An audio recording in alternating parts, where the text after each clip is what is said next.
निराकार की उपासना करने वालों को शांत रस मिलता है और साकार की द्वैत की उपासना करने वाले को प्रेम रस मिलता है। निराकार को मानने वाले के लिए निराकार परमात्मा कोई पर तत्व नहीं है, उनकी आत्मा ही सर्वत्र व्याप्त है। लेकिन साकार रूप में निराकार भगवान नहीं, साकार भगवान की उपासना में उनका प्रेम लाभ मिलता है।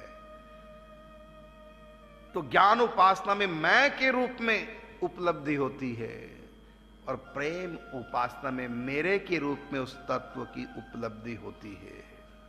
तो ज्ञानियों को मैं के रूप में निराकार मिलता है, अहम ब्रह्मास्मि तत्वमसि प्रज्ञानम ब्रह्म अयम आत्मा ब्रह्म सोहम।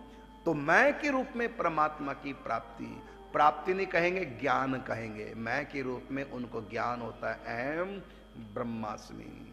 क्योंकि प्राप्त तो उसको किया जाता ना जो अनप्राप्त हो। आत्मा तो सदा ही प्राप्त है, स्वयं का स्वरूप है, इसलिए इसको प्राप्ति नहीं कहते, इसको ज्ञान कहते हैं। बस उनको ज्ञान हो जाता है कि मैं शरीर नहीं, मैं मन नहीं, मैं बुद्धि नहीं, मैं आत्मा हूं, मैं ब्रह्म रूप हूं, मैं ही सर्वत्र व्याप्त हूं, मैं ही राम हूं तो मैं ही कृष्ण हूं।